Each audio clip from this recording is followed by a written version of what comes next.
Hey everybody, Todd Vandermeid back again for another edition of Freedom Steel, former NRA contract lobbyist, Illinois gun law guru, and we have some breaking news out of New York.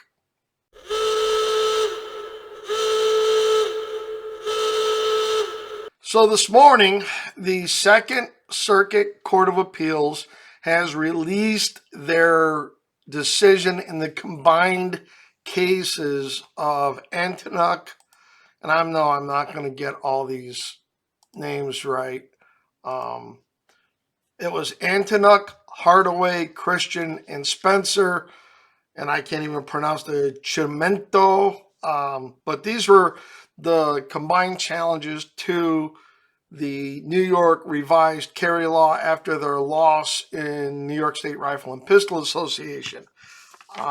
It is a mixed bag.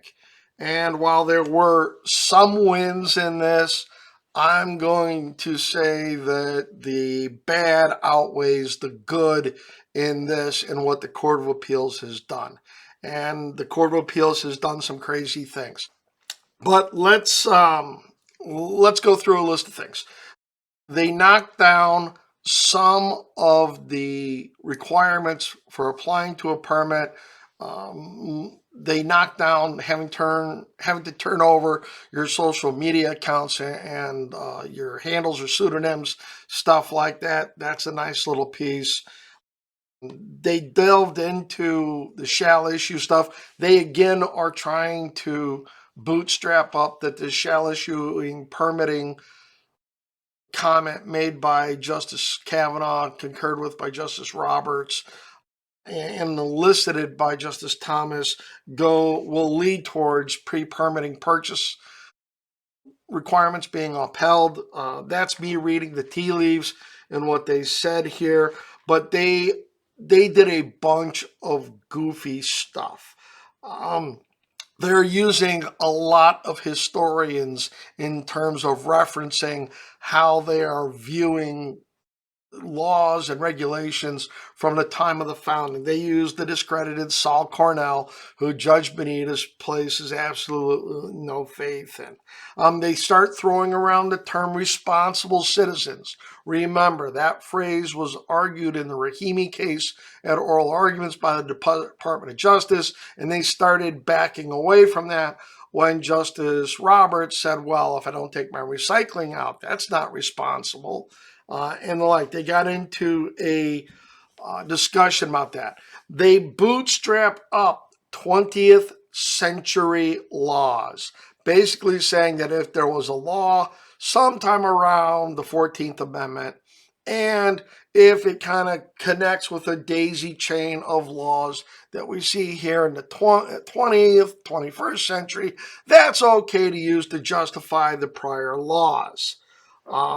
I think that's problematic. This is the most definitive roadmap to try to give the antis a playbook as to how to affect or argue things to get things to turn out their way. They went into, like I said, that whole shall issue thing. And then from the responsible side, they dove into dangerousness. This is a 261-page decision, roughly. They cover a gamut of things. They cover the dangerousness. They even mention the Rahimi case in a couple of places. If I highlight and quote to you the things that I have marked in my copy of this decision, we're going to be here for about an hour and a half. So I'm trying not to do that this morning. I've got some other videos on Illinois stuff I want to get to, but this came out this morning. It's now 11:30, and I've spent the last 2 hours reading this decision to try to make heads or tails of it. They also, one of the good things is they knocked out the prohibition on places open to the public.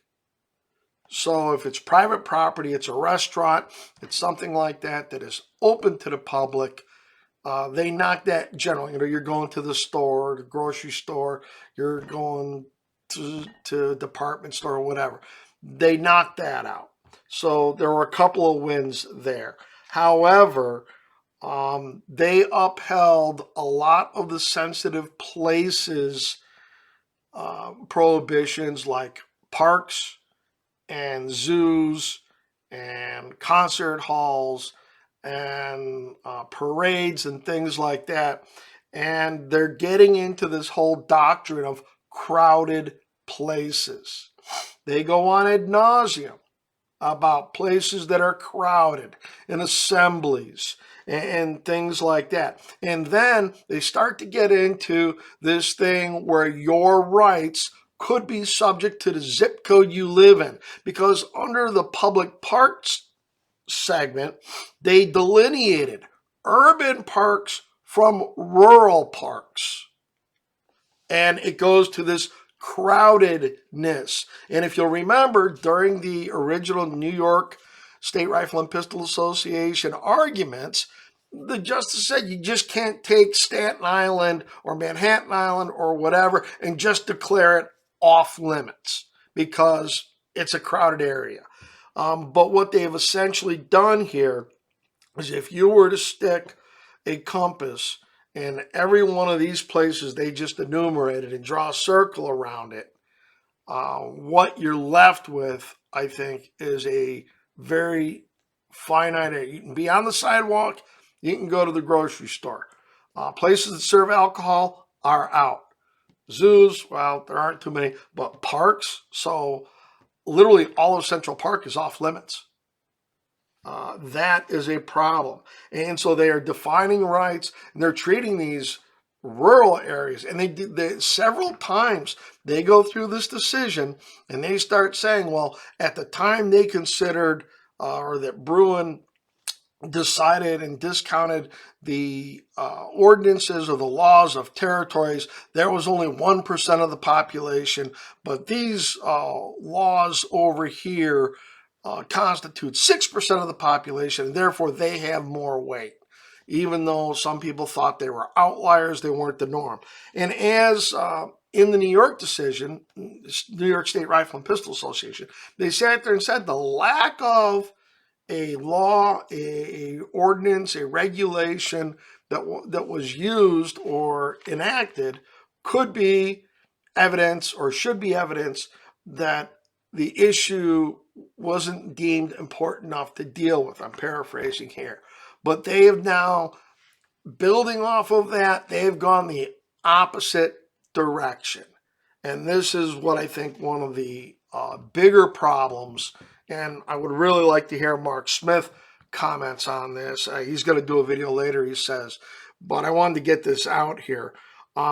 It says that if a law was not challenged, so if there was a prohibition of some type on the books, and they identify a couple, and that there were no challenges or successful challenges under the Second Amendment at that time, that's evidence that it's constitutional. So think about that. Now, naturally, they didn't have semi-auto bans in 1791 or largely 1865. But the fact that nobody challenged the law just meant they acquiesced to it, and therefore it's presumed constitutional, and it's evidence that all this is good. This stuff, it goes on and on about a lot of this. So on page 139, I'll read this quote.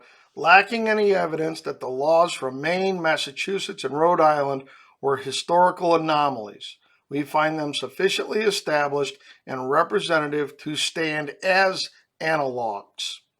Although the historical record yields relatively few 18th and 19th century sensitive places where weapons were altogether prohibited, we are also aware of no disputes regarding the lawfulness of such prohibitions.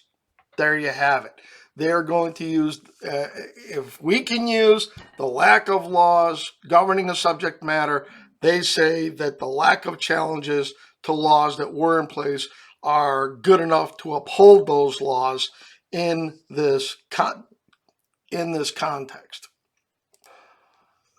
And jumping back to this crowded places thing, guys, here's what they say. We agree with the state that subsection 265.01-E is within the nation's history of regulating firearms in quintessentially crowded areas and public forums, at least insofar as the regulation prohibits firearms in urban parks, though not necessarily as to rural parks. There it is. It's it depends on your zip code. City's bad, out in the sticks good. Continuing, considering then that the law has a plainly legitimate sweep as to urban parks, the facial challenge fails, notwithstanding doubt that there is a historical support for the regulation of firearms in wilderness parks, forests, and reserves. Contrary to the district court's conclusion, the state has made a robust showing of well-established and representative tradition of regulating firearms in public forums in quintessentially crowded places, enduring from medieval England to Reconstruction America and beyond. There you have it. They're once again going into the 20th century to try to buttress what they think they found. This, to me, is going to be the death knell, or what they hang their hat on for trying to get carry on mass transit. They've telegraphed it. They have said crowded places. So it's going to be interesting that if you're trying to walk past a parade and you're trying to get through the sidewalk to get somewhere, to get to your buddy's house for a party or a barbecue or something, whether or not you're going to be in violation. But it looks like they're trying to say, Times Square on New Year's Eve, off limits.